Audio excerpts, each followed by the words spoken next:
Guys, अस्सलामु अलैकुम। मैं उम्मीद करता हूँ आप सभी लोग खैरियत से होंगे। तो आप सभी लोगों का बहुत बहुत स्वागत है हमारे चैनल खान कोचिंग ऑफिशियल के साइंस कॉर्नर में। तो दोस्तों आज हम बात करने वाले हैं कि इम्पोर्टेंट क्वेश्चन, और क्वेश्चन है दोस्तों, what is the difference between exothermic and endothermic reaction. तो दोस्तों एक्सोथर्मिक और एंडोथर्मिक वर्ड कहाँ से आया, इसको थोड़ा सा हम जान लेते हैं।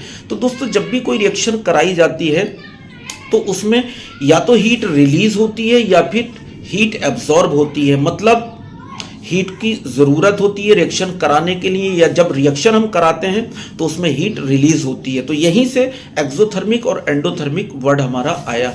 तो देखते हैं डिफरेंस क्या होता है दोनों के बीच में। सबसे पहले हम एक्सोथर्मिक की दोस्तों बात करते हैं। एक्सो का मतलब होता है रिलीज। तो मैं पहले डिफाइन कर देता हूं, हिंदी में डिफाइन करता हूं। एक्सोथर्मिक रिएक्शन क्या होती है दोस्तों? एक्सोथर्मिक रिएक्शन वो होती हैं जिसमें हीट रिलीज होती है। The chemical reaction in which heat is released are called exothermic reaction. तो एग्जाम्पल देख लेते हैं दोस्तों। एक्सोथर्मिक रिएक्शन के एग्जाम्पल क्या होते हैं? जैसे आपका होता है बर्निंग ऑफ नेचुरल गैस होता है। नेचुरल गैस क्या होती है दोस्तों? मीथेन को नेचुरल गैस बोलते हैं, CH4। जब उसको हम बर्न करते हैं, बर्न करने का मतलब ऑक्सीजन से रिएक्शन कराना। तो जब मीथेन गैस यानी CH4 की O2 से रिएक्शन कराते हैं तो CO2 कार्बन डाइऑक्साइड और वाटर बनता है, प्लस हीट इवॉल्व होती है, मतलब हीट रिलीज होती है इस रिएक्शन में। और एक मोस्ट इंपॉर्टेंट एग्जांपल है आपका, जैसे कैल्शियम ऑक्साइड होता है आपका, जिसको हम क्विक लाइम भी बोलते हैं। और जब उसके अंदर हम वाटर को ऐड करते हैं तो जो बर्तन होता है, जिस बर्तन में कैल्शियम ऑक्साइड, जिसका कॉमन नेम होता है दोस्तों चूना, तो जब उसमें वाटर ऐड करते हैं तो वो बर्तन गर्म हो जाता है।